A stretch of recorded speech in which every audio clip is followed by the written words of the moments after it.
Husanov chet elga ketganda ya'ni o'tganda ham mana biz iqtidorlar o'zimiz ishlab qololmayapmiz deb yozuvdi Twitterda. Qizimni savoli. Ularni davlat qani dedi. Qizim. Davlati yo'q. Germaniyaga kelmoqchi bo'lganlarga maslahatsiz. Birinchidan nima qilish kerak? Ikkinchidan nimaga tayyor bo'lib kelish kerak? O'zbekcha mentalitetdan biroz qochish kerak bo'lib qoladi. Mabodo Germaniyada yashagan qarindoshingizga bir oydan keyin boraman, shanba kuni aeroportga kutib olsa, chiqa olmay qolsa xafa bo'lmaydi. Chunki u 6 oy oldin shifokorga yozilib qo'ygan bo'lishi mumkin. 15 yevro, 20 yevro, 30 yevro oyligingiz tushadi. Bitta qarab tur. Oxirida u men 3,5 ming so'rmay olma, nima qoldi deysiz ba'zan. Maqtanish qilmaysizmi? Yo'q, nimaga? Maqtanyapsiz o'zi. Ko'rishganimizda men maqtanyapsiz gapiravering. Kapitalistik tortlarga berilib qolmaydi. Bu tekin narsa yo'q. Korrupsiya bu yerda ham bor. To'g'ri. Lekin bu o'rta qatlamni sezmaydi bu narsani. Qo'pol qilib aytsa. Yema, uzr. Otdash. Yo. Yo.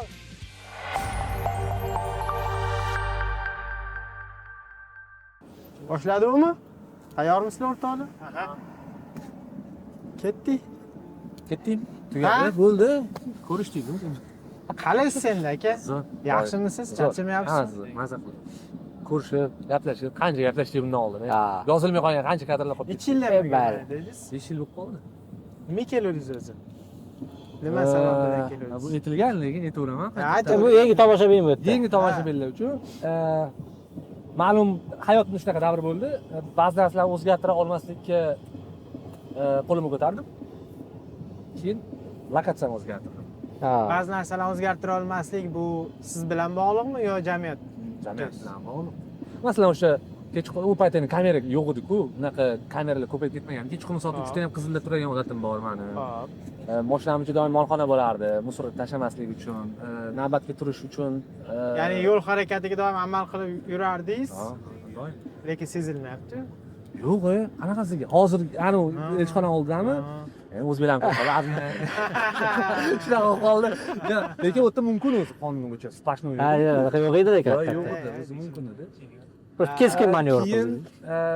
men chetda o'qiganman o'zi. Qayerda? Indoneziyada 1 yil talabalar almashinuv dasturi bo'yicha Exchange. 2011-yil o'qib kelgandim. Keyin bilasizlar o'zi shunaqa kasallik bor. Bitta chiqib kelgandan keyin Ha. va o'sha yerda Indoneziyada o'qigandim, yaqin kursdoshim nemis edi. Va fransuz edi. Va Yevropani zimdan tanisha boshlaganman o'shanda. Keyin Shvetsiyaga ketib ketganman o'shada 6-7 oy. Undan keyin Shvetsiya menga yoqmagan, chunki umuman boshqa Yevropa men uchun Shvetsiya. Keyin shu Germaniya. Xolangiz 15 yildan buyon 20 yil, 15 yildan 20 yilga yaqin. 20 yilga yaqin Germaniyadaligi ham ta'sir o'tkazganmi siz bu yerga kelishingizga? Qisman ha, lekin 100% oladigan bo'lsak, 20%si bo'ladi-da. 20%. Chunki baribir hujjat ishlarida yordam qilganlar, nimani qachon qayerdaligini. Lekin baribir ayolim bilan o'tirib davlat tanlaganimizda Germaniya favorit bo'lib chiqqan. 4 ta davlat bor edi. Amerika, Angliya, Janubiy Koreya va Germaniya. Yaxshi.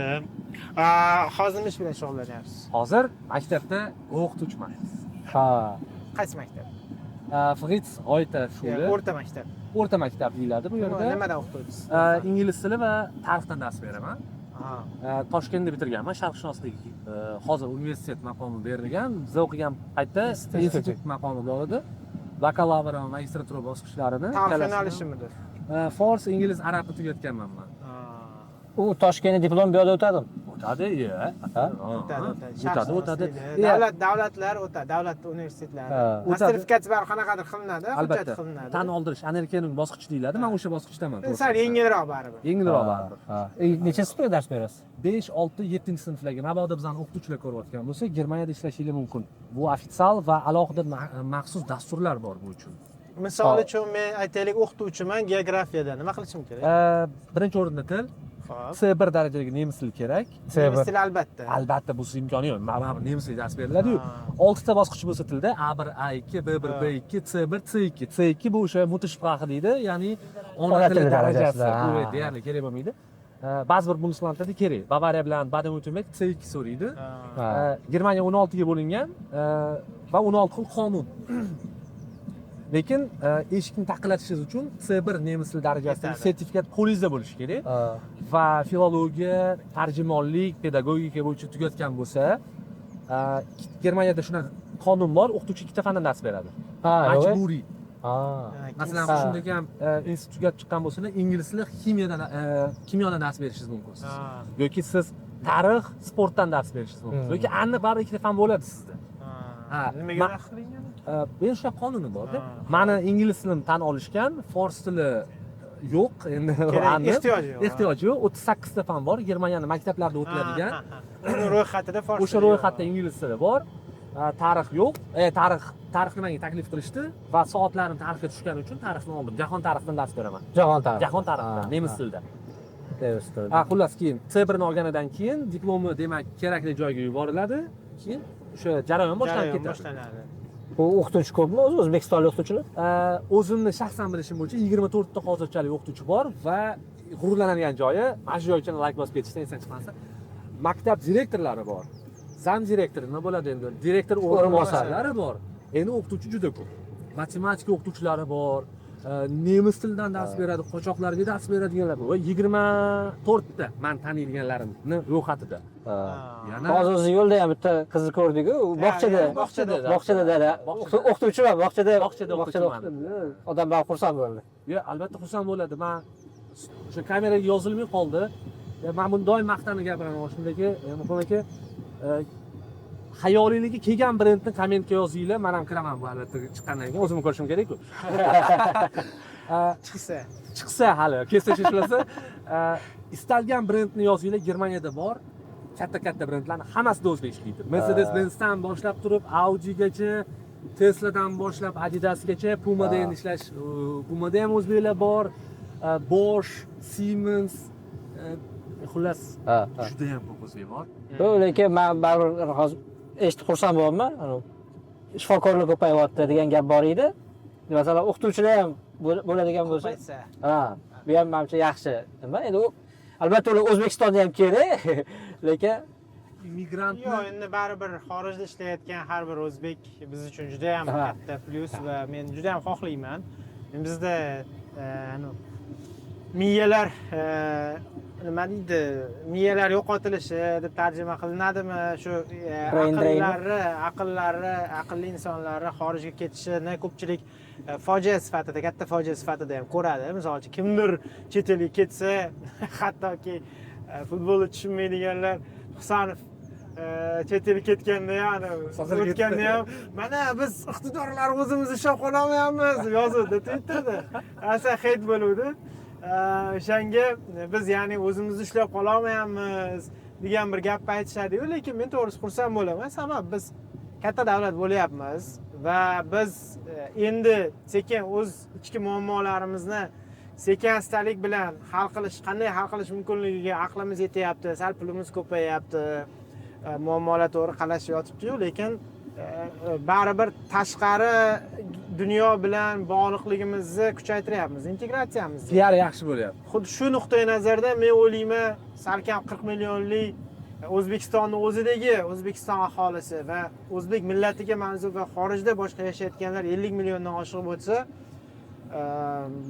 o'zbeklarning imiji, o'zbeklarning yaxshi kadr ekanligi haqidagi imiji chet elda ko'proq bo'lishi uchun biz ko'proq aqllarimizni chet elga jo'nataverishimiz kerak. Xalq haqida gapirdingiz-ku, 40 million deb. Yaqinda qizim savol berib qoldi-da. Endi Germaniya ko'p qochoqlarni, muhojirlarni qabul qiladi-ku. Kurdlar haqida televizorda nemis matbuotidan film berilayotgandi. Qizimning savoli, ularni davlati qani dedi. Qizim, davlati yo'q. Qanaqasiga davlati yo'q? Mana biz O'zbekistonlikmiz, O'zbekistonimizda bor. Aytdim, dunyoda shunaqa xalqlar borki, davlati yo'q. Masalan, kurdlar, uyg'urlar. Unaqa xalqlar ko'p. Endi balki O'zbekistonda turib kim balki bu gapim O'zbekistonda turib gapirganda esiz qotishi mumkin kimdir.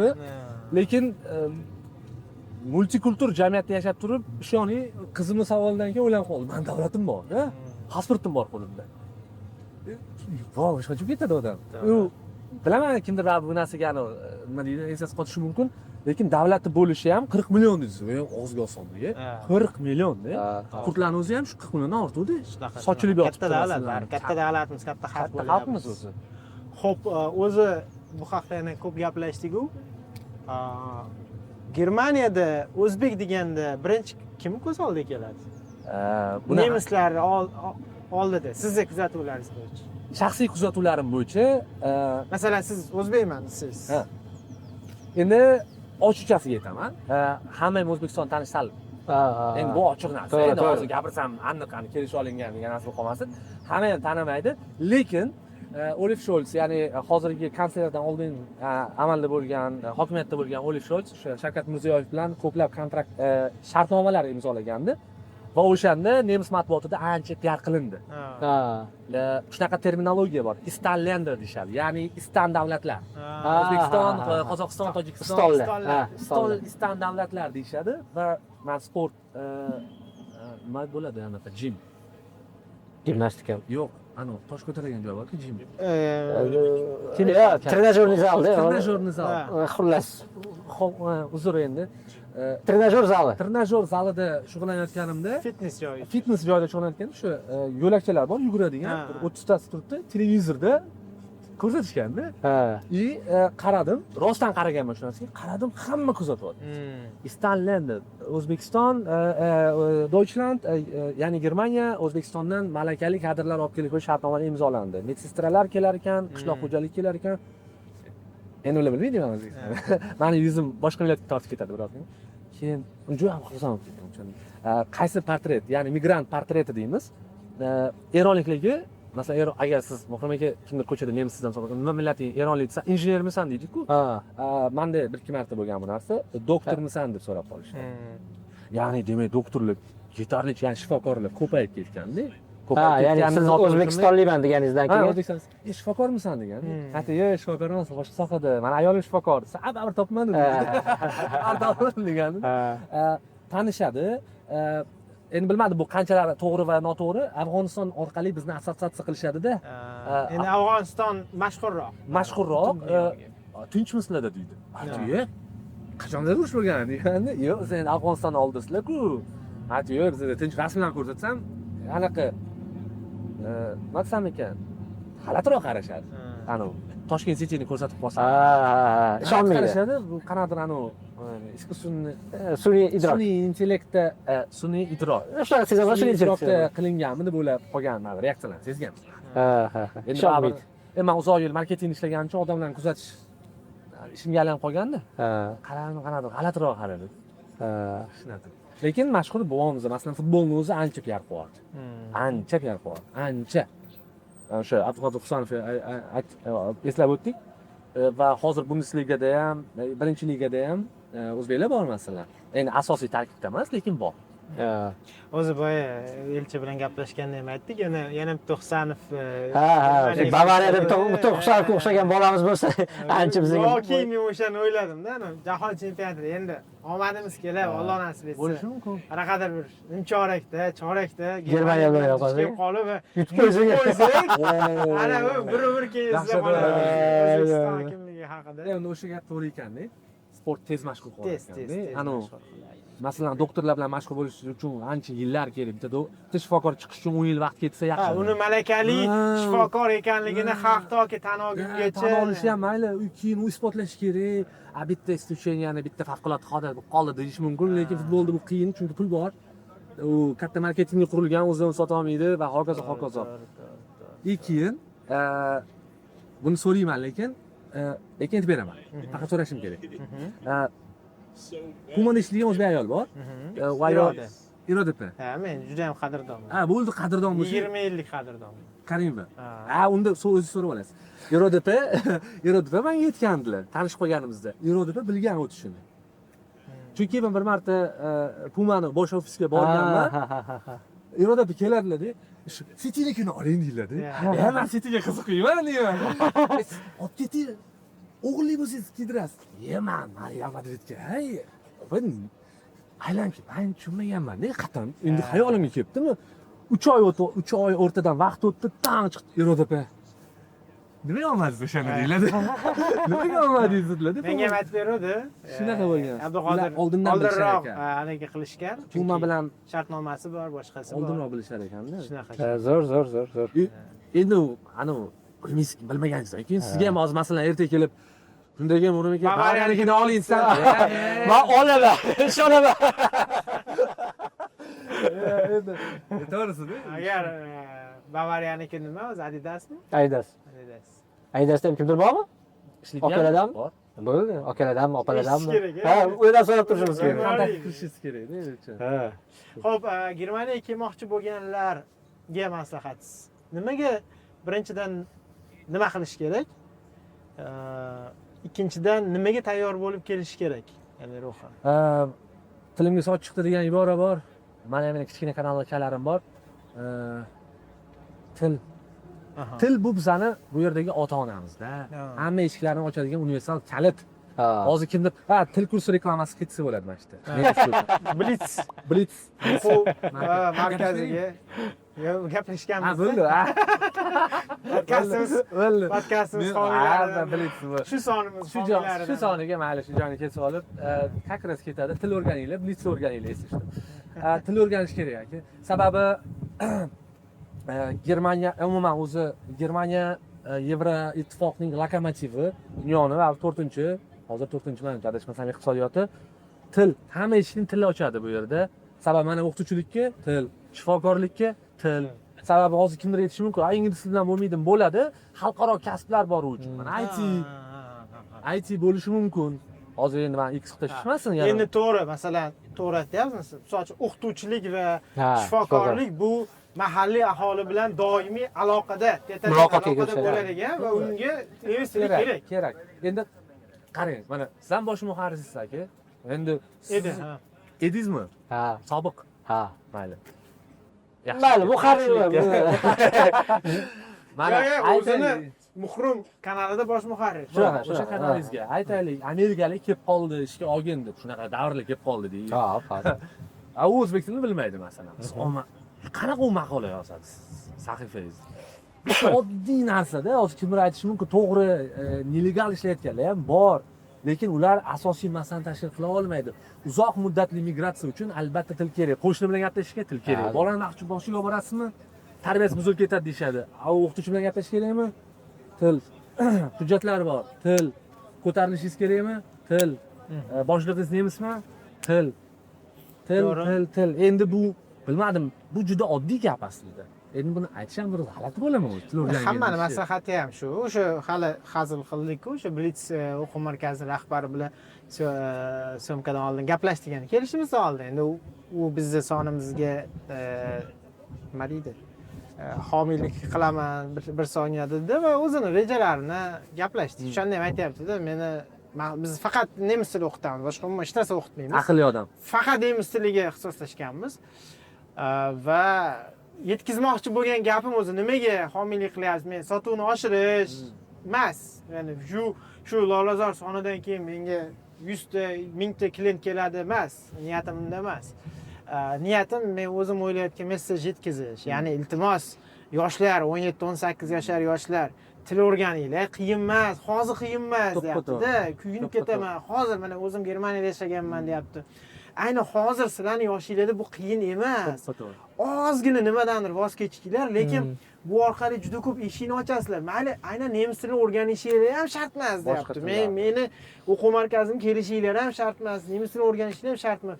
Xohlaylar ingliz tilini o'rganinglar, xohlaylar xitoy tilini o'rganinglar, xohlaylar ana bor arab tilini o'rganinglar.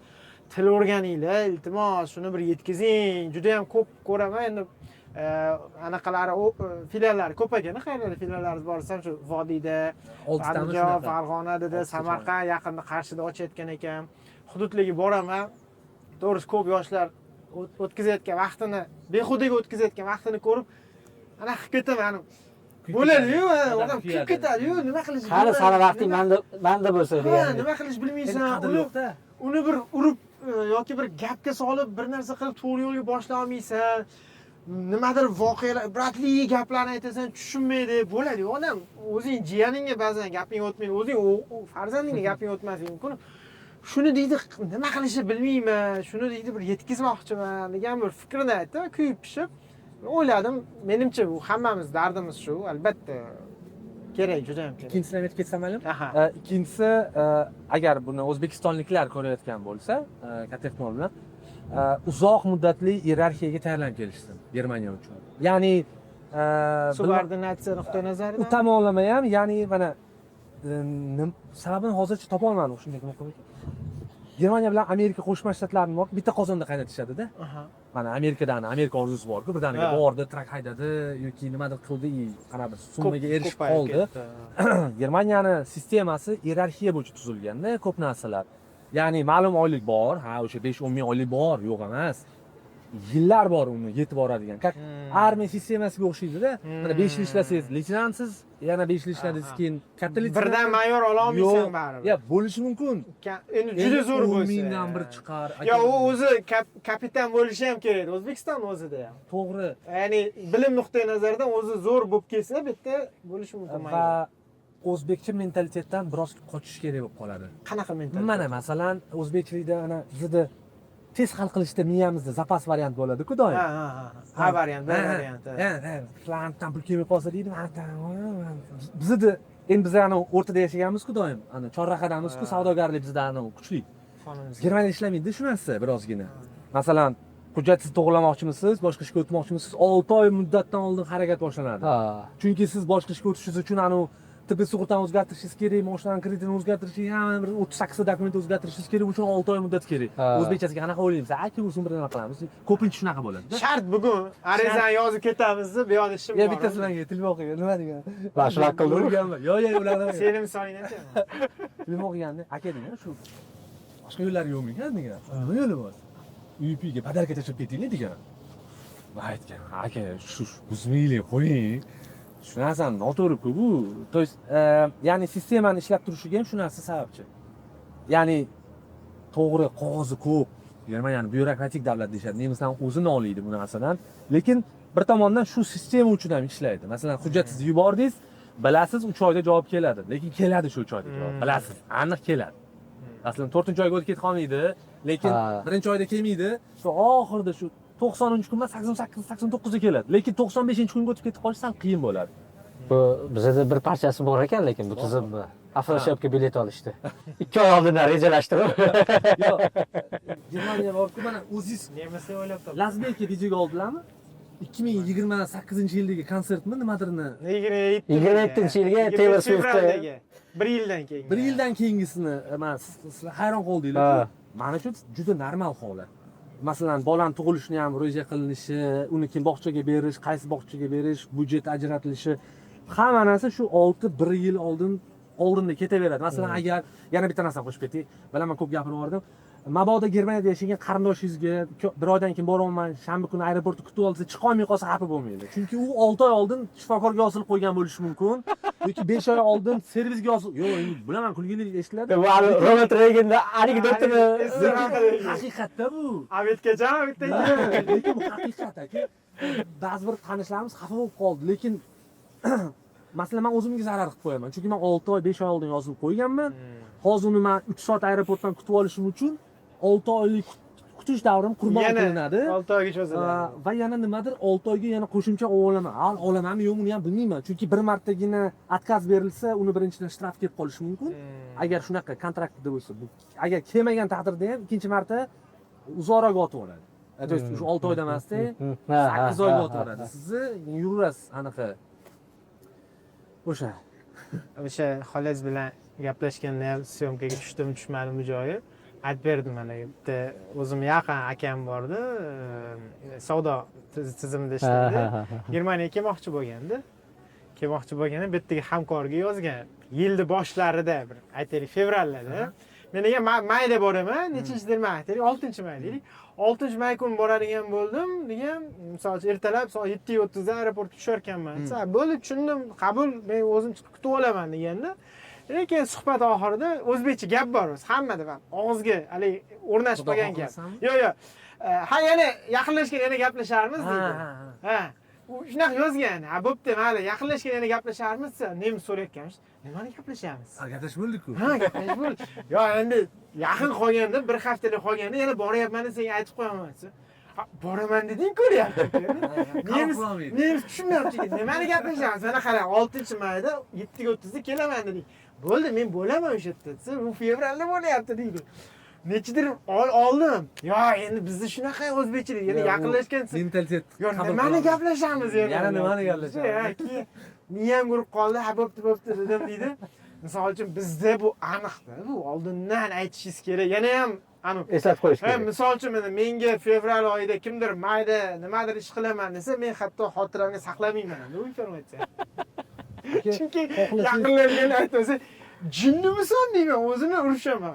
Endi fevralda ham aytasanmi? Kechagi hali nonushtaga nima yegan esimda yo'q. Aytmaysanmi, ogohlantirmaysanmi? Yo'q, masalan, juda ham ko'plab o'zbeklar uyiga mehmonga boramiz.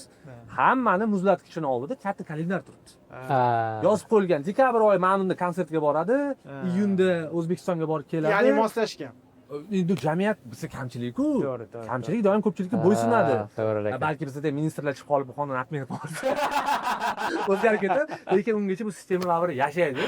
Masalan, bizda ham shu odat bor, uyda kalendar turadi.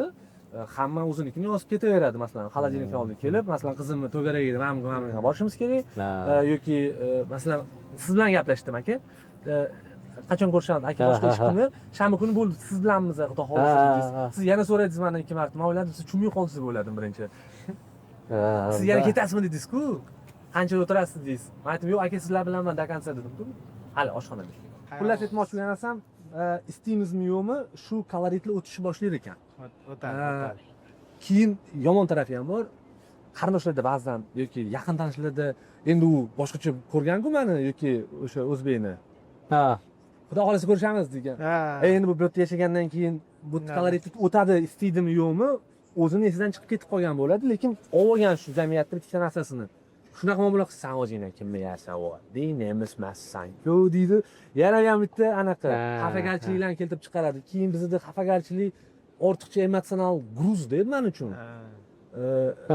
Yuk bu bizaga. O'zi qarindosh ko'rishga masalan tap uchib bora olmayman. To'g'ri. 100%. Yana u xafa mendan. U bilan o'zi bir oyda bir marta gaplashib tursam, yana u yana mendan xafa. Ya'ni bu narsalarni inobatga olib kelinglar, da kichkina nuqtalar, lekin ko'p ta'sir qiladi. Sababi biz boshqa sistemadan kelganmiz, bu sistema bizani ancha stressga soladi, anchani silqitadi stressga tayyor bo'lish kerak. Silkitib oladi, keyin Germaniya to'kib oladi o'zi. Ana daraxt bundoq qilmasa pishgan tushadi-yu, qolganlar qaytadi. Elakdan o'tkazib oladi. Yoki migratsiya uchun Germaniya bekat bo'lib beradi. Boshqa davlatga ko'chib ketadi keyin. Boshlanish. Orqaga qaytmasligi mumkin, boshqa davlatga o'tadi. Yevropaning bironta davlatiga ketadi. Siz mana mashina haydar ekansiz-ku. Yevropada mashina haydash bu qimmat emasmi? Ya'ni nima ehtiyoj bor? Hozir qimmat. Hozir benzinlarni bilasizlar-ku, siyosiy sabablarga ko'ra aytsa bo'ladimi? O'sha Eron urushi, Eron Isroil AQSh urushi sababli birdaniga ko'tarilib kesilib ketdi. Kesilib ketdi dedim. Hali xayolimni mandash ketdi-da. Siz uni o'ylamasdan gapini o'ylayman bola. Qochib ketar ekanda. O'zi intervyu olish oson-da o'zi. To'g'ri. Barasini berish kerak. Xullas 1.60 dan benzin qo'yardik, 1.60 yevrodan. Hozir 2.30, 2.20. Deyarli 1 yevroga farq beryapti. Hamma narsa ko'tarilishni boshlaydi. Keyin logistika. Xarajatlar asosiy mashina xarajatlari faqat benzindanmi? Nimada yana? Benzin va sug'urta. Sug'urtaga men yangi mashina olganim uchun qimmatroq sug'urta to'layman. Men ursam ham, meni ham ursa, ikkalasini qoplab beradigan menda. Masalan, eski mashinam bor edi, hozir uni sotib yubordim. Unda faqatgina men ursam. Meni kelib sotib qolsa, meni kelib sotib qolsa to'lamasdi. Uniki to'lash kerak. Shunaqa edi. Uniki to'lash kerak. Shu uchun asosiy sug'urtalar qancha? O full kasko va buxgalteriya bizda ayolimda-da. Esimdan yo'q. Aytsam keyin chiqarib qo'yish kerak. Ham bo'ladi, yo'q aytsangiz chiqarib qo'yamiz. Ko'makdan yozib qo'yaman, so'rab beraman albatta. 200 larga yaqin bo'lishi kerak, adashmasam. U yilligami? Keyin Germaniyada shunaqa narsa bor. Bu nemislardan o'rgangandim. Yilni birinchi oyi yoki ikkinchi oyi butun oyligini sug'urtalarga ishlatishadi.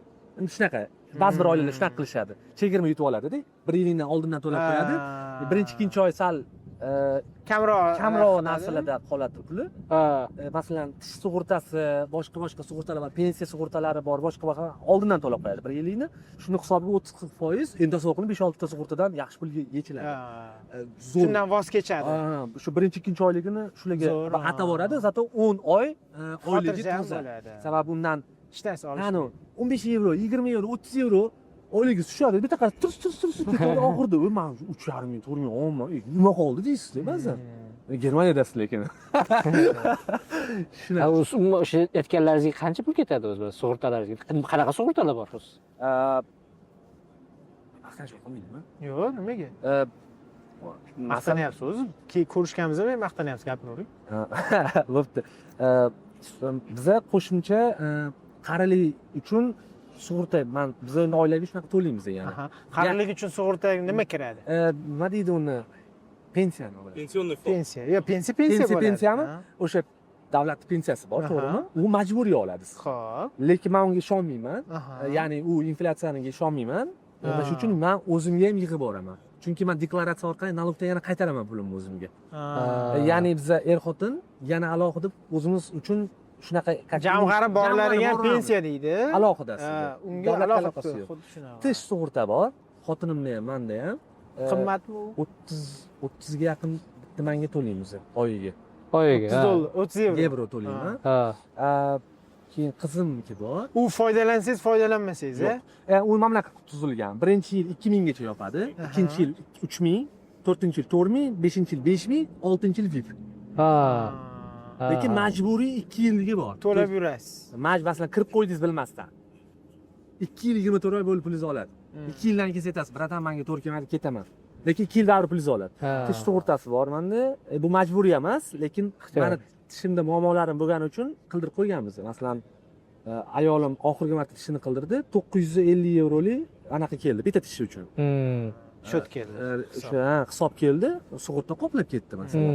Endi bitta doktor o'rtog'im aytdiki, bu rentabel emas.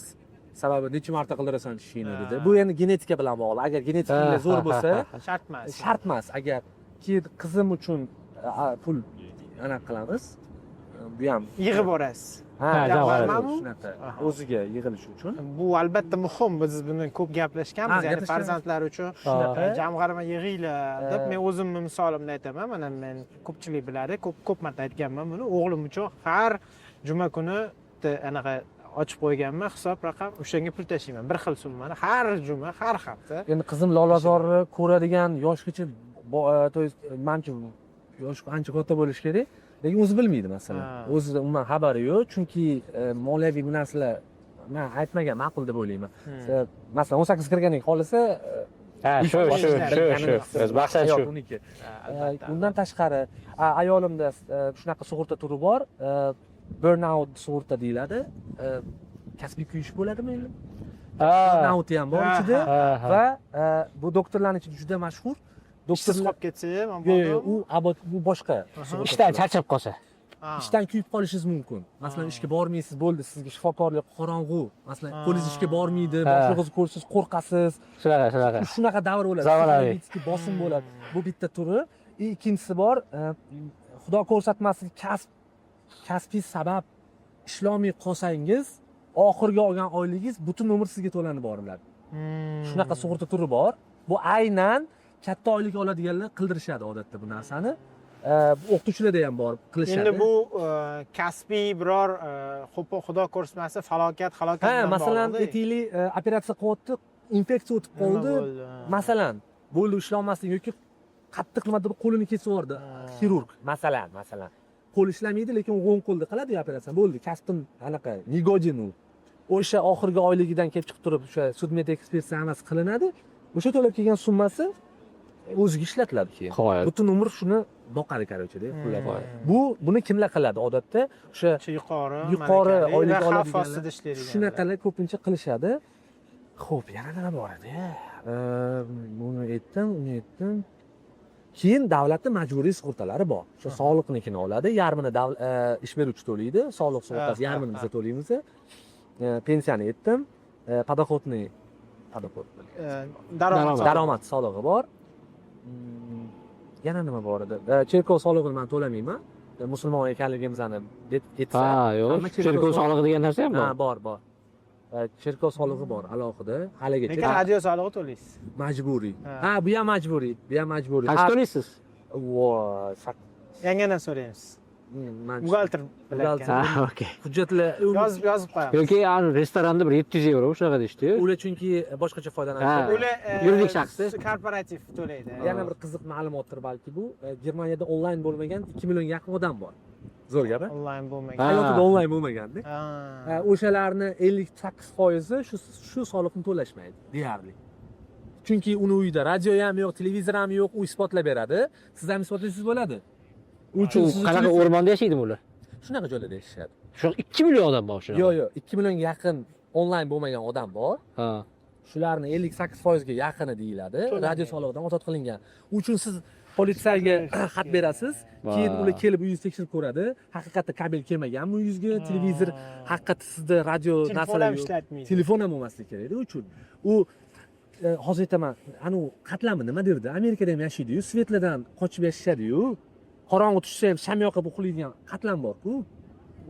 Emishiylarmi? Shunaqa nemislar ham bor deb o'tdi. Masalan, texnologiyani Tog'i ishlatmaydi, tog'i Ha, toshga ha, yuradi, tog'dan tog'ga aylanib yurishadi. O'shalar ham to'lashmaydi. Piligrimlar. Lekin Germaniyada shunaqa gap bor, soliqdan ozod bo'lish faqat o'lganlarga xos deyishadi. Endi bu soliqlar davlatida hamma narsa. San'atkorlarimiz eshitish kerak ekanda. O'lik ekanda hammasi. Yo'q, men o'shanda men to'laydi deb o'yladim. Yo'q, o'zi muammo shunda-da. Masalan, mohiyat shunda, ular o'zi to'lash kerak edi. Yo'q, to'lash kerak. Ha, demak, yo'q, ular demak to'lamayapti-da. Yo'q, aka, Demak, qonundan qochib yuribdi, tushunyapsiz? Qarang, mana o'zi shundoq ham to'lash kerak edi. Yilda bir marta daromadini deklaratsiya qilib. Endi chiqib olib, "Voy, bizga soliq solasizlarmi?" deyapti. Demak, ular to'lamayapti. O'zini o'zi sotib qo'yapti. mana oddiy arifmetikadan kelib chiqargan bo'lsak, maktabga kimdir boradi-ku, o'sha oiladan. Ha. Yo'ldan foydalanadi-ku. Oddiy yo'ldan foydalanadi, to'g'rimi? Oddiy yo'ldan. Yoki tinch uxlaydi, armiya uni qo'riqlayapti yoki Tez PPS yordam xodimlari chaqiradi o'tadi. yoki. Bo'ldi, shu uchun pul to'lanadi. Yo'q-ku, unaqa davlat yo'q, bormi? Bizda O'zbekiston bor ekan. O'zi Yo'q, erkalab endi olganmiz. xafa bo'lishmasin. Juda taniydiganlarim ham juda ham ko'p ularning orasida, lekin nimadir, men ular xafa bo'lishdim bu narsadan. Juda qonlari qaynab ketishdi. Bilmayman. O'sha gap menga juda ham yoqdi-da. Unda agar unaqa qaraladigan bo'lsa, o'qituvchi to'lamasin birinchi navbatda. Shifokor to'lamasin. Odamning hayotini qutqaryapti-ku. Masalan. Xullas, O'zbekistonda yashayapsizlarmi-da, soliq to'lash Nima kerak. yomon ko'rdi hozir.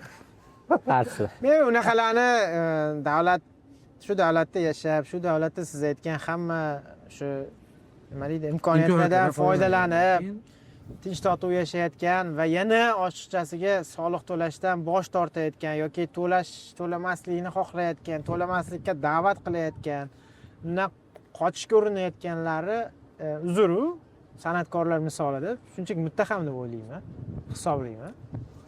Yo'q, endi Germaniyada boshqachasiga bo'lishi masalan mumkin emas. pensiyalar olishadi-ku. Pensiyalar ham yana 40% налог ketib qoladi. Masalan, 1,5 ming, pensiya налогga tortiladi. Masalan, 1,5 ming san pensiya olasan degan sizga qaror chiqarishdi 67 dan keyin. Bo'ldi, 1,5 ming qo'lingizga kelmaydi, 100%. Bizda masalan, 100% lekin kelmaydi. pensiya daromad soliqlaridan ozod qilingan. Bizda soliqli pensiyadan O'ttiz zo'r. soliq olib 100 ga 100 tushadi. Nima demoqchimanki, mana shunaqa davlat agar puli ko'p qariyalardan olmasa bo'lardi deysiz. Lekin lotodan olinishini gaplashib keldik. Shunaqa. Meros huquqini gaplashib keldik. Meros o'tadigan bo'lsa ham juda katta soliq to'lanadi. juda katta soliqlar. Endi Germaniya o'z soliqlar davlati. Endi ijtimoiy davlat o'zi shunaqa bo'ladi ham. Sotsial to'g'ri. lekin O'zbekiston ham ijtimoiy. Endi E'lon qildi. e'lon qildi. Bo'lmoqchimiz. Germaniya bo'lmoqchimiz biz ham. Bo'laylik mayli. Hozircha afrosiyobda bo'lib turibdi. Biletni 2 oy oldindan rejalashtirib qo'yishingiz kerak-da. O'sha kuni ola olmaysiz. Mana Germaniyada olishingiz mumkin aka. Hozir masalan Myunxenga ketmoqchi bo'lsangiz, bilet bor. Lekin Toshkentda siz afrosiyobda bilet topa olasiz. Sug'urtalar yana qo'shib tugatib qo'ya qoling. Men aytgan sug'urtalar bu shaxsiy tanlov. Majburiy ham bo'ladi. Majburiysi ham bor oldin. Majburiysini o'z davlat tortib oladi aka. U sizdan gaplashib o'tirmaydi.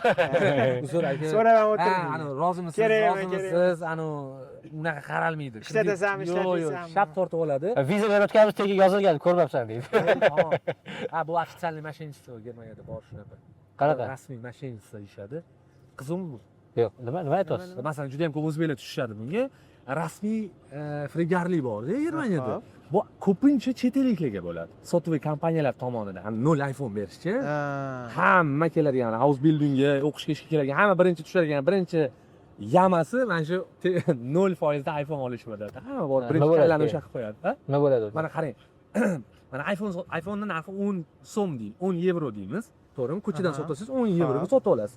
Sizga sotuviy kompaniya 0% da 24 oyga beramiz. Narxi senga 8 yevroga turadi deydi. Конечно, boradi, bilmagan odam boradi.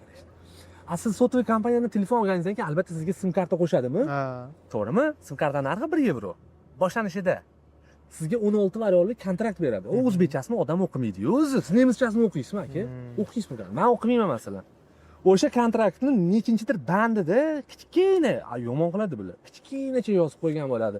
Tariflar bizning ixtiyorimizga qarab o'zgartirilishi mumkin deydi. 6 oydan keyin ani 1 yevrolik tarif 3 yevro bo'lib qoladimi? Oxirida iPhone puli bilim Tramiston 12 yevroga boradi ko'pincha. Buni taxminan 1 yildan keyin bilishadi. Shuning uchun ham Germaniyaga ketayotganlar iPhone uch qolmanglar, kreditga narx olmanglar bu yerda. Juda ham savolishadi, shunaqa o'pirib oladi. Hisoblab chiqasiz, zo'r chiqadi boshida. Keyin o'yin ketadi bu yerda. Keyin telefondan yomon yedirishadi bular. Sotuv kompaniya o'zi sizga telefon qiladi-da, shundaga deydi, 6 oydan keyin kontraktingiz tugar ekan. Hammasi unaqa emas, ko'pincha shunaqa bo'ladi. Yangi tarif bor sizga. 6 oy tekin. Nima deysiz? Siz 2 oy kalkulya ishlatgansiz-ku, 0 ga. Mayli o'sha 0 iPhone'ingiz zo'r tushdi sizga. Choq savoladi o'sha yerda. Siz manda bo'lgan, yo'q deganman, kerak emas sim karta deganman. Sim karta oformlaydi menga xat kelyapti, 1 soat o'tmay. Lekin qonuni bor, 14 kun ichida apni qilsangiz bo'ladi. Telefon qilib ushbu qilamiz. Voy, sen jinnimsan. Masalan, yo'q dedim. Yana mana shu o'xshashlik tarafimiz ko'p to'qlashadi bular.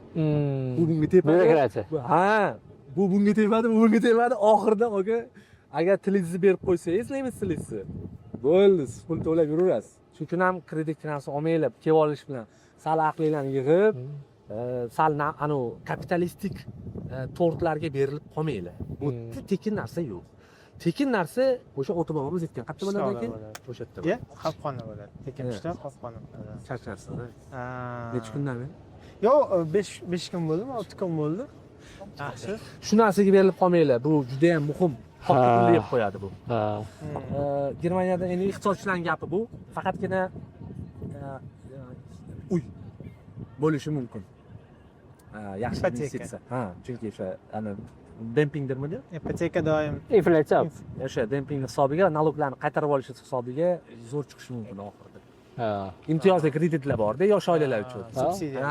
Davlat Bundeslandlar, masalan, siz 35 gacha bo'lsangiz yoki 40 gacha bo'lsangiz, o'sha Bundesland siz o'tib ishlayotganingiz uchun kreditning 1%ni yopib beradi sizga vaqtinchalik. Siz inflyatsiyasiz 10 yildan keyin pul to'lab berishingiz kerak. Qarang, juda ham po'choq pul bo'lib chiqadi, siz yutib chiqasiz. Juda ham mayda mavzu, uchun o'tirib. Boya so'ragan edik, sizdan ham so'rasak, misol uchun agar qo'lingizda bo'lsa va imkon berilsa sizga Germaniya jamiyatidagi, Germaniya davlatidagi istalgan bitta yaxshi jihatni olib O'zbekistonga shundoq olib borib kopiya qila olasa. Xaltura qilmaslik. Desa, Bitta mana bu javob aniq. Xaltura qilmaslik. Qanaqa tushuntiringiz? Xalturani qanaqa tasdiqlab bersak? Mana qanaqa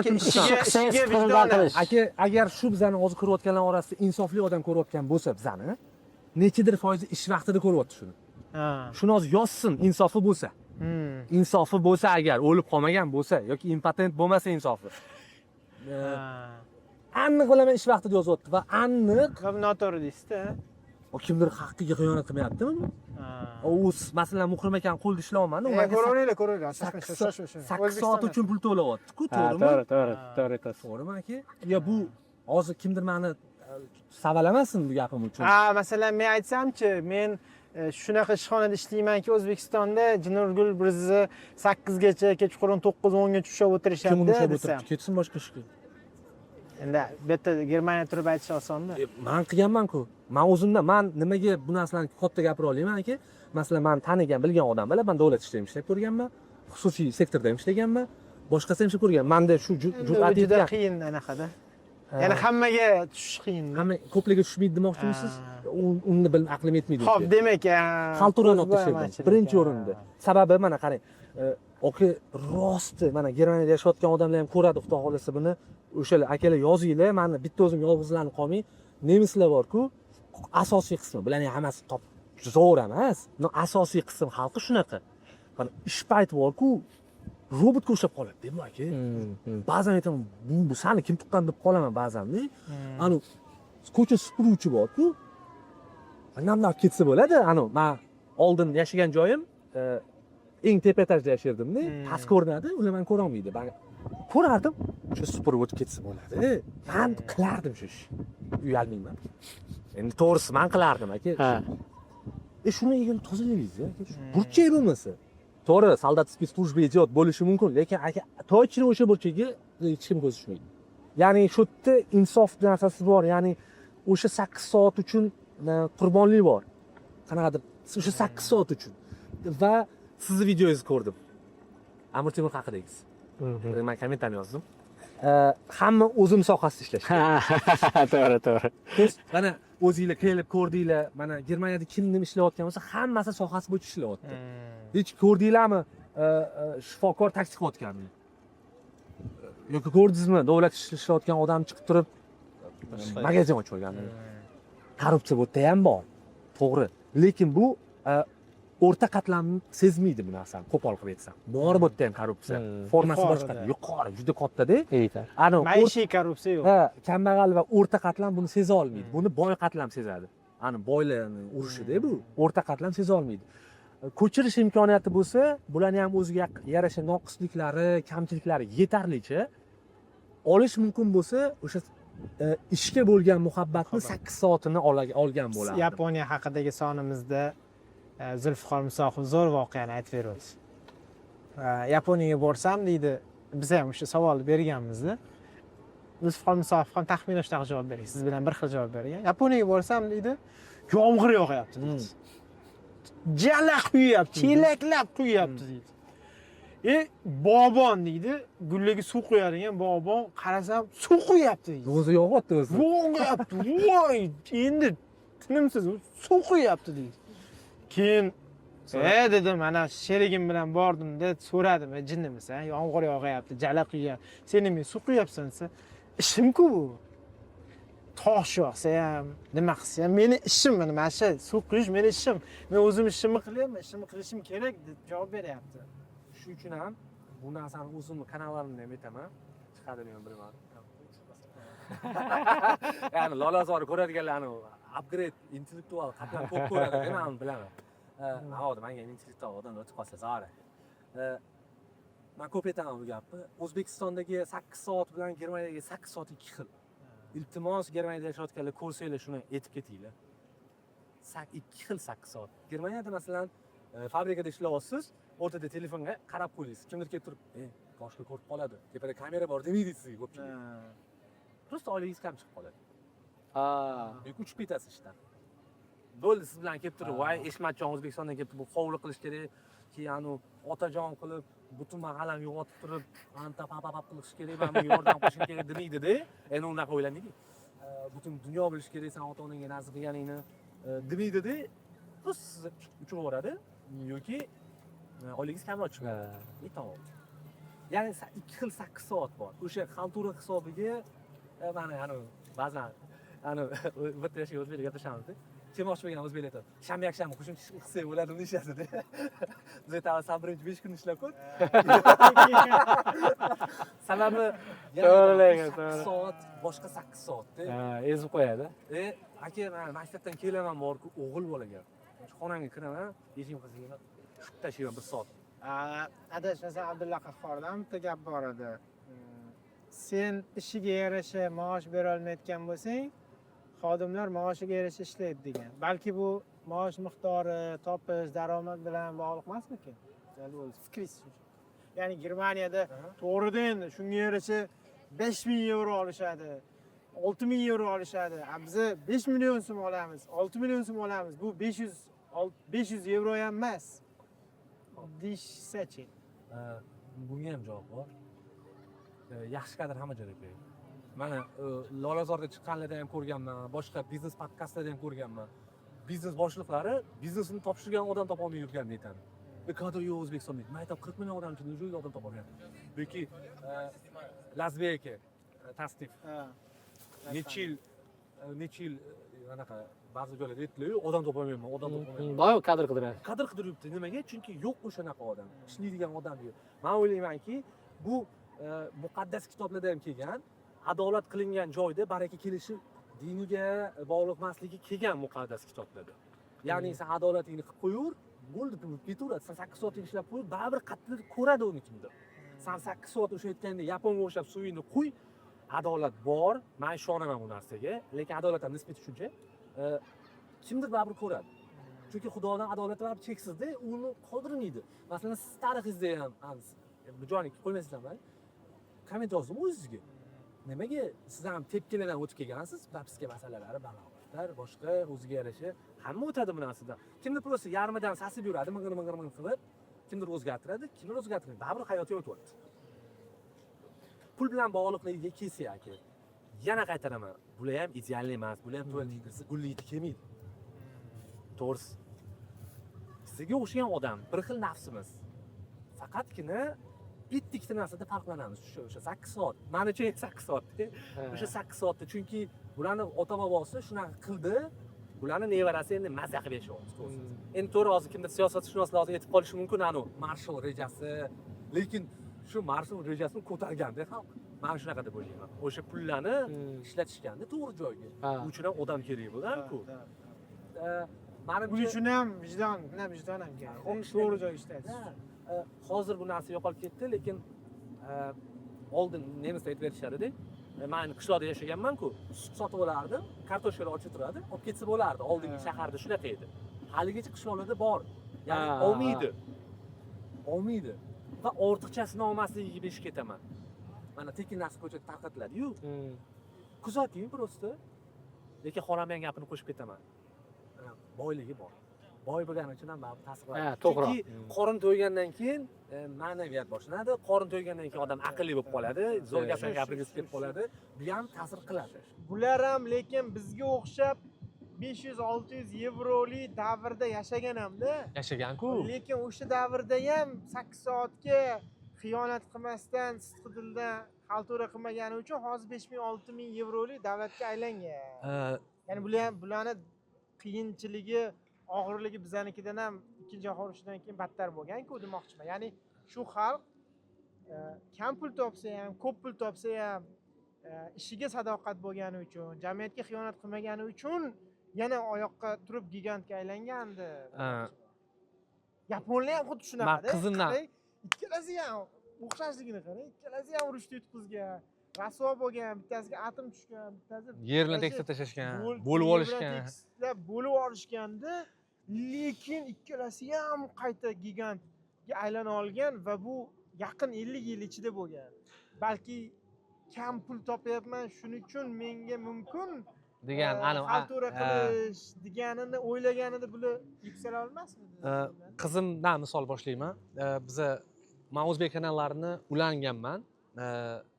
O'zbek kanallaridan anaqa platformalar pul to'lamaydimi sizga? Nima qildi? Aytaveringchi. Aytaveraymi? Men sotib olganman.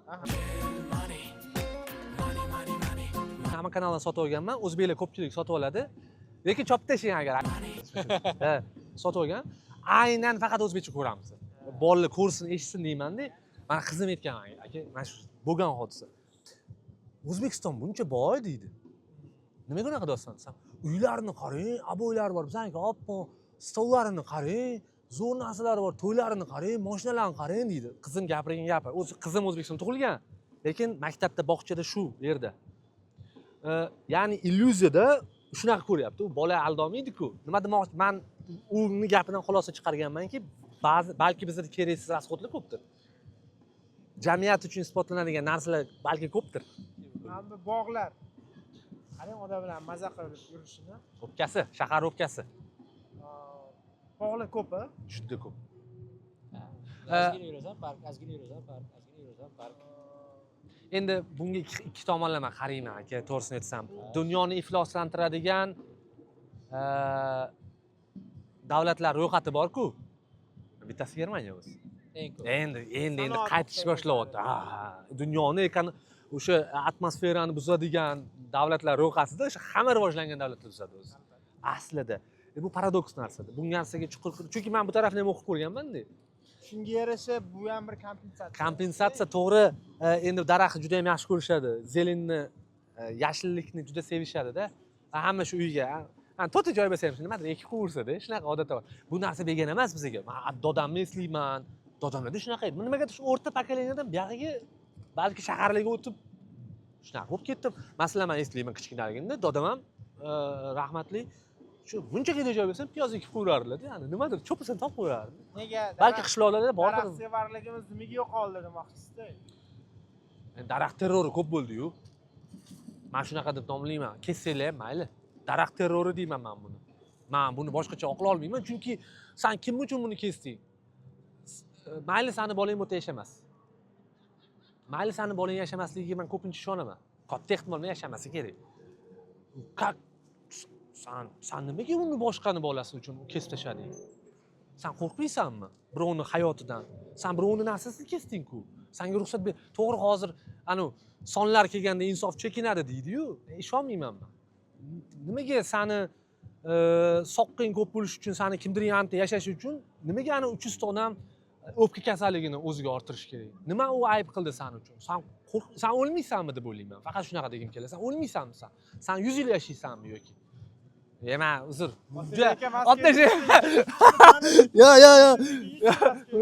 Yo, aka, men daraxt terrori deyman. Meni ayam ko'p shu yillarda bu narsani gapirma, qo'ydiveradilar. Lekin noto'g'ri baribir. Hamma ayalar shu. Ayam shunaqa deydilar. Qo'y gapirmasanga nima deydilar? Mazax yashaysan deyveradilar-da. Lekin mazax yashayapsiz. Baxtlimisiz? Baxtliman, to'liq emas. To'liq emas. To'liq bo'lmaydi. Endi ota-onam yetmaydi baribir bu yerda. Ota-ona, любой musofir shu. Bir xilmiz, shtampovka hammada. Hammani qorni to'yib, Yevropaning 18 joyini ko'rgandan keyin maqom eshitib qo'ng'irab yig'laydi. Bir xil, hammamiz bir ko'rmiz. Ya'ni yig'lamayman degani, demak, ujru assimilyatsiyaga ketyapti deb o'ylayman. То есть integratsiya bor, assimilyatsiya bor. Men shu chegarasi deb o'ylayman, mana shu narsa. Men uchun shunaqa, bu shaxsiy fikrim.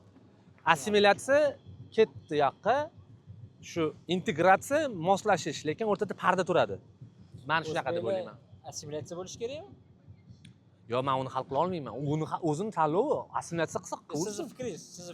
Yo'q, integratsiya qilish kerak deb. Assimilyatsiya bu yo'qoldi degani-da. O'zini yo'qotish. Lekin bu ham sporniy narsa, lekin. O'zini saqlashimiz uchun nima qilishimiz kerak? Masalan, mana hozir sizni farzandlaringiz bor, shu savolingizning davomida, men ko'p o'sha xorijda doim yashayotgan odamlar bilan gaplashganimda, biz tilimizni yo'qotyapmiz. Ya'ni men gaplashyapman, lekin bolalarim gaplashmayapti. Bolalarim xuddi shu narsani adashmasam xolangizlar ham aytdilar. Ya'ni Xolam xato qilganlarini aytdilarmi? endi xato demadilarmi, endi qanaqadir afsus bilan aytdilarki, o'sha farzandlari Saqlab qola olmadim. o'zbek tilisi yoki o'sha tojik tili Ketdi. Rus tili ham bilardi. Rus tilisi ham ketib qolgan. Uchta til bilardi. Yo'q, hozir ingliz tili bilan rus tili, ingliz tili bilan nemis tili ona tilisiga o'tib qolgan. Tojik tili qoldi-da. Buxorolik bo'lganimiz uchun tojik tili kontakt beradi, lekin fe'l kelmay qoladi-ku. Miya o'chib, bu yoqqa o'tib qiynalib qoladi o'rtada. Ya'ni dillash bo'lmaydi, qarochi. Dillash bo'lmagandan keyin nimani gaplashasiz aka? To'g'risida, dillashish-ku tilni maqsadi. Siz qalbingizga og'riqni eshitaman, birga nimadirni og'rig'imiz uchrashib qoladi. U uchun juda katta so'z boyligi kerak-da. Saqlab qolish uchun desak, mana ko'p jamiyatlar tuzilyapti. Elchixona rostdan ko'p harakat qiladi, birlashtirishga, nima deydi, ko'rishtirishga.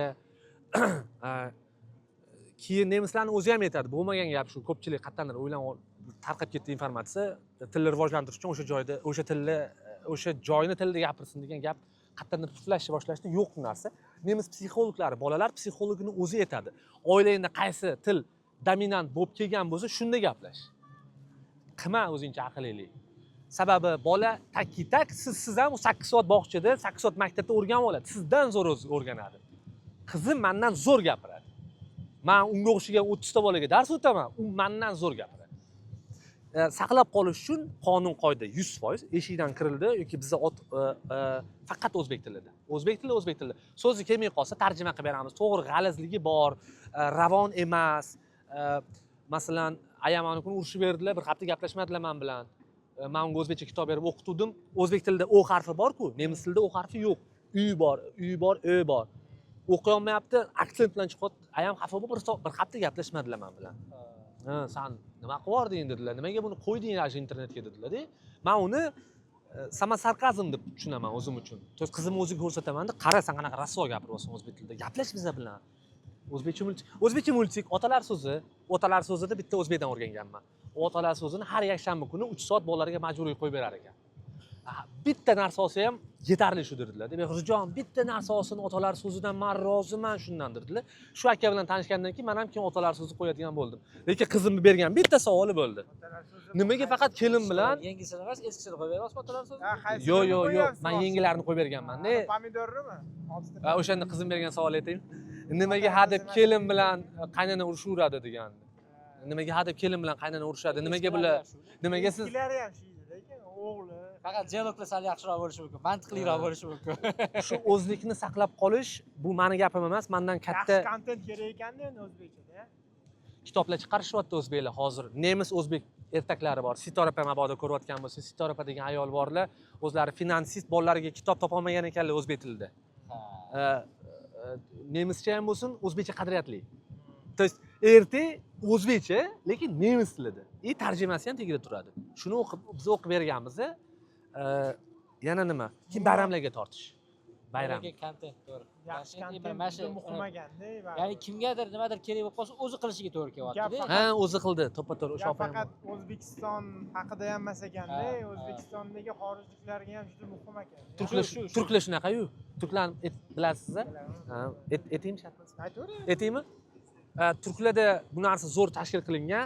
Agar ularda men sonini aniq bilmayman, turklarda shunaqa davlat dasturi bor. Aytaylik, bitta shaharda ma'lum miqdorda turklar soni oshsa, davlat o'tdan pul to'laydi, turk kelib turkda dars beradi. Zo'r-da, aka. Dahshatda bu. Endi bu to'g'ri, ularning migratsiya siyosati bilan bog'liq. Juda katta diaspora turk diasporasi. Da. Endi biz ham bo'larmiz. Masalan, vatandoshlar jamoat fondi bor. Ular tekin lazgi kurslari bor, Telegram kanallarida, tekin o'zbek tili darslari bor. Kirib vatandoshlar uchun qilingan, kirib ko'rib o'rgansa bo'ladi. Lekin kamda istochnik kontent. Bolalar kontentini rivojlantirish markazi Jahongir aka Ahmedovga salomlar va mana sizga ish ko'p hali. Ish ko'p. Keyin sotib olishga ham tayyor. Men kabi ota-onalar pul to'lab podpiska sotib olishga tayyormiz. Masalan, men shunchaki ham nima deydi, Disney yana bor, nima bor edi yana? Shunaqa podpiskalarimiz bor-da. Nintendo. Nimadirlarga beryapman-da. Agar shuni o'zbek qilsa, unga o'sha 5 yevroni o'zbeklar beradi, 5-10 yevroni podpiska uchun. Nimaga men bermayman? Men birovga beryapman-ku. Shuni o'zbekga bering, o'zbekcha ko'rsatsin bolamga, men qo'shqo'llab rozi bo'laman. Pulni ham barakalisiz-da-yu. Hali xohlab berasiz. Yana Amerikada qancha bor? Ekspert, nima bu? Kontent eksperti. Misllarda Jahongir Ortiqxo'jayev ishga kirdi. Musofirni baxtli deb o'ylash mumkin. Baxt bu juda ham keng tushunchada. Masalan, o'layotgan odam uchun har soniya baxt. Och odam uchun ovqat baxt. Urush ko'rgan uchun tinchlik baxt. Men uchun hozirgi baxt uyim ketib olish. Endi uzr, xafa bo'lmaylik. Sizlarga umuman baxt juda ham o'zgaruvchan tushuncha va nisbiy tushuncha. Meni yoshim 35 ta, masalan, kimni ko'rib chollik qilayotgan bo'lishi mumkin. Meni maslahatim yoki bir tavsiyam mendan kichkina bo'lganlar. Siz ota-onangizga Cobalt mashina olib berishingiz yoki merrimini qayerdadir qilishingiz, 500 ta odamga olib berish bu siz baxtliligingiz belgisi emas. Baxt ichkarida. Sizni baxtingiz balki tomorqada pomidorchani qilishingiz baxtingizdir. Buni siz tushunishingiz kerak. Jamiyat sizga belgilayotgan narsalardan qoching. Jamiyat kapitalizmga berilib qolgandir balki. Siz uni seza olmaysiz. Baxt juda ham individual tushuncha. Nima bizga baxt ekanligini o'zimiz belgilay qolaylik. O'zimiz internetda ko'rayotgan har bitta psevdo baxtlilarda menga ham ishonmanglar, kerak bo'lsa, kerak joyda. Ishonmaymiz-ku, ishonmay. Sababi migrantlarni qattiq qonaganini o'zi biladi. Qaysi migrantdan eshitgansiz? Voy, bizani ish beruvchimiz dabdalamizni chiqardi, biz bu yerda har kun maqom eshitib yig'laymiz, kim gapirib beradi? Topgan 5000 pulimiz 1 tiyinga qimmat, anta qarindoshim o'tib qoldi, janozaga boraman, kim gapiradi? Kim gapirmaydi, gapira olmaydi chunki qurib qo'yilgan yo'l bor, qaytib keta olmaydi. Shuning uchun aytmoqchi bo'lgan narsam kichik xulosa. Ha, o'zi tanlagan taqdir bu endi musofirni nalogi bu. O'sha qarindoshlar janozasi. Men shunaqa deb nomlaganman o'zim uchun. Lolazorni ko'radiganlar, men o'zim muxlisman. O'zimdan tashqari qolgan hamma intellektual qatlam ko'radi deb o'zingizlarga ham aytdim. Ko'radiganlar juda ham ko'pchiligi shunaqa odamlar va atrofilardagi baxtni boshqalardan turib ko'chirayotganlarga bir og'iz gapirib qo'yinglar. Chunki bitta gap bor-ku. Bitta alpinistning gapi bor, shuni aytib ketaman. Alpinist qiynalib tog'i tepasiga chiqsa, u yerda burgutni uyutirgan ekan. Ya'ni kimdir butun umrini bag'ishlagan narsa kimdir uchun oddiy narsa. Shu yerda o'zida ham baxtli bo'lib olsak bo'ladi. Baxt o'ta nisbiy. San qiynalib erishgan narsang kimdir uchun juda ham oddiy narsa. Demak, siz baxt siz ichingizda. Siz bilmaysiz. Siz o'ylab ko'ring bu narsani. Shunga sababchi bo'lib qolsak xursand bo'lamiz. Mana shu o'zi asli manzil emas, manzilga olib boradigan yo'l ko'proq baxt beradi. Protsess qilsa. Jarayon ko'proq baxt beradi. Bekorga o'lib ketmanglar keyin. Nimadir qilib ketinglar odamlar uchun. Foydali. Bekorga shu 35 yoshlarda shu fikr kuchayar ekan-a? Yo'q. Sizning oldindan bormi? Maydon kerak bu narsani gapirish uchun. Masalan, men Instagramda bu narsani aytishim uchun sekundlar anaqa qilmaydi. Nima deydi? Yetmaydi. O'zim YouTube'imda ayta olmayman, sababi meni ko'radigan odam Germaniyaga ko'chib kelish uchun ko'radi. Bu fikrlar uchun mana sizlarnikiga o'xshagan joy kerak bo'lib kelib qolsa, ya'ni turli joylardagi intellektual odamlar ko'rsa, chunki ularda ana botqoqda turganlarni tortadi. Cho'lponning gapimidi? Uyg'onganlarning vazifasi uyg'otish. Bu 35 bilan bog'liq emas deb o'ylayman. Ha, okey. O'rta yosh krizis bu. Yo'q, mana shu. Bekorga o'lib ketmanglar. Nimadir qilib ketinglar. Kimdir uchun, farqi jamiyat uchun bo'lmasa ham, qachon oldingizdan boshlang. Bolashingiz uchun, odangiz uchun, kimdir uchun nimadir. Faqat ishga borib kelish emas. Rahmat. Sizga rahmat, oka. Shunaqa imkoniyat bo'ldi, baqir-baqir gapiraman. Zo'r bo'l. Ortiqcha gapirib qo'yganmisan, bu so'rayman. Yaxshi, ketdim. O'tga gapiramiz. Aylanaylik. Odamning xayoliga bekorga bitta orzu kelmaydi-da. Men shu logotipni juda yaxshi ko'rardim. Dolazor paxtasi. Mana. Boshlovchisi shunday ham bo'ldi. Muhrim aka, ijodiy jamoa qolganlar apelda qolishdi. Menga o'z tilladan qimmat narsa-da. Oka, aytib shu. Mana shu qo'l soqsiz. Xijolat olma, quchoq urgani. Shunga. Oka, rahmat. Oka, siz kamerachisiz. Oka, rahmat. Ardishi. Rahmat. Salom oddiy kamerachisi. Hatta Berlinni ko'rgansan. Qolganlar ko'ra olmagan. Sen ko'raversan shular orqasida. Yo'q, oka, ko'rayotgan narsa tushundingiz-ku? Oka,